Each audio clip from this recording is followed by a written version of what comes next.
One allegation, one date, and one treaty expiration now sit at the center of global nuclear stability.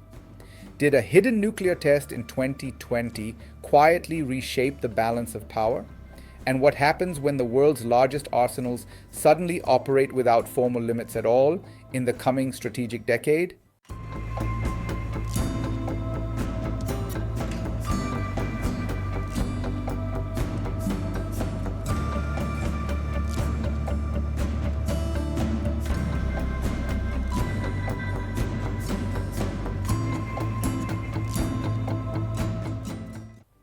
This moment matters because arms control is not symbolic paperwork, but a system that constrains numbers, locations, and assumptions. If it collapses, rivals plan for worst cases, budgets swell, detection thresholds shift, and miscalculation risks rise across regions already stressed by war, technology competition, and political distrust between major powers.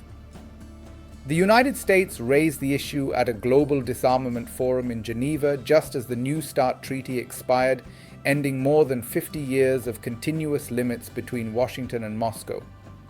The timing amplified attention because for the first time since 1972, no binding ceiling governs Russian strategic warheads. At the conference, US officials asserted that China conducted a low-yield nuclear explosive test in June 2020, allegedly using techniques designed to reduce seismic detection.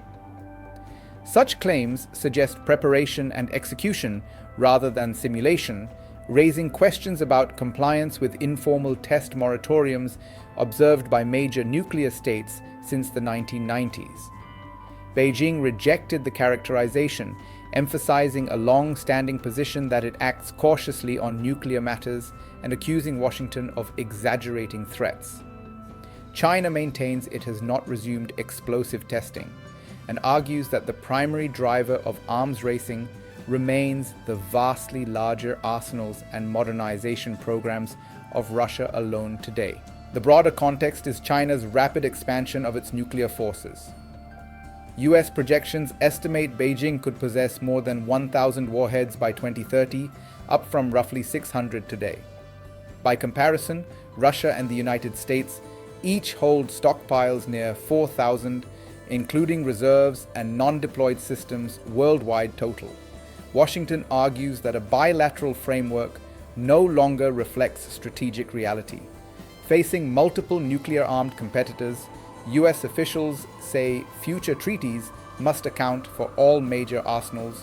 From this perspective, excluding China leaves incentives for unchecked growth, particularly as delivery systems diversify across land, sea, air, and potentially space-based domains globally. China counters that numerical parity should precede multilateral limits. With a force far smaller than the Cold War superpowers, Beijing says it should not be locked into ceilings designed for others. This gap underpins the diplomatic stalemate, as neither side accepts the other's sequencing of reductions versus inclusion in negotiations. The expiration of New START removes verification mechanisms that once provided transparency, including on-site inspections and data exchanges. Without them, analysts warn that assumptions will harden. When visibility declines, planning shifts toward worst-case force sizing, increasing the probability of arms buildups driven more by fear than intent on all sides. Russia has signaled openness to renewed dialogue while preparing for alternatives. Moscow states it can adapt to any scenario, even as it develops novel systems such as nuclear-powered cruise missiles and autonomous underwater vehicles. These platforms complicate counting rules and challenge traditional deterrence models built around ballistic missiles alone historically. European nuclear powers also factor into the debate. Russia argues that British and French arsenals should be considered in future talks, while London and Paris reject this linkage. Both governments nonetheless support broader arms control discussions, citing concerns about norm erosion at a time when nuclear signaling is becoming frequent. Beyond the three major players, allies are watching closely.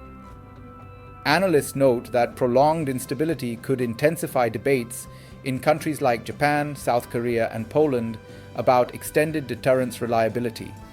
Even without proliferation, shifts in posture, Beijing, or missile defense cooperation could alter regional security balances in Europe and Asia regions.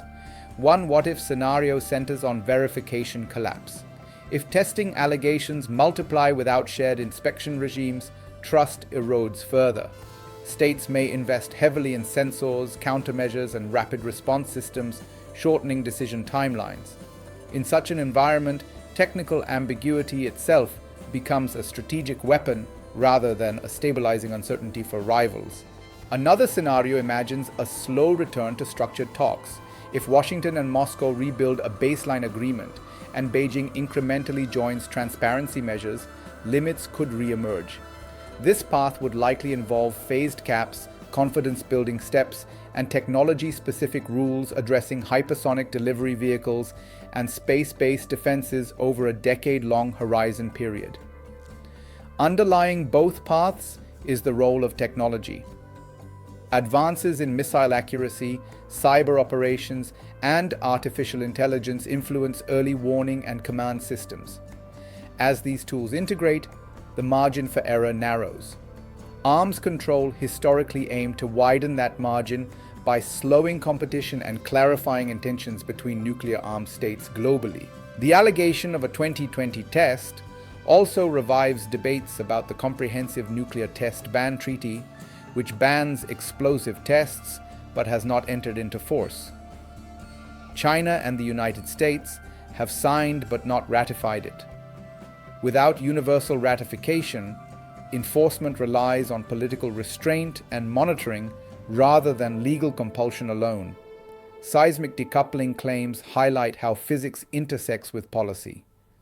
By attempting to dampen signals, a state could test at lower yields while evading detection thresholds. Whether such methods succeed consistently remains debated, but even the suspicion of concealment can undermine confidence in shared norms that support strategic stability globally today. The global environment complicates restraint. Ongoing conflicts in Eastern Europe and the Middle East, alongside tensions in East Asia, raise the salience of nuclear deterrence. When conventional crises intensify, nuclear signaling often follows, making the absence of formal guardrails more consequential than during calmer periods of post-Cold War years era. For policymakers, the immediate task is managing uncertainty. Dialogue, even without treaties, can reduce misinterpretation through communication channels and data sharing. History shows that adversaries often negotiate most effectively after recognizing mutual vulnerability, not dominance. Whether that recognition emerges again will shape the next phase of nuclear diplomacy worldwide today. Public accusations also carry signaling value. By raising concerns in multilateral settings, states seek to shape narratives and rally partners. This can pressure counterparts, but also harden positions. The balance between transparency and escalation is delicate, especially when evidence cannot be independently verified by all parties through existing mechanisms today. Looking ahead, timelines matter. Negotiating comprehensive arms agreements historically takes years, sometimes decades. During that gap, interim measures, unilateral restraint, or confidence-building steps become critical. Without them, strategic competition accelerates by default, driven by procurement cycles and bureaucratic momentum rather than deliberate choice at national security institutions worldwide today broadly.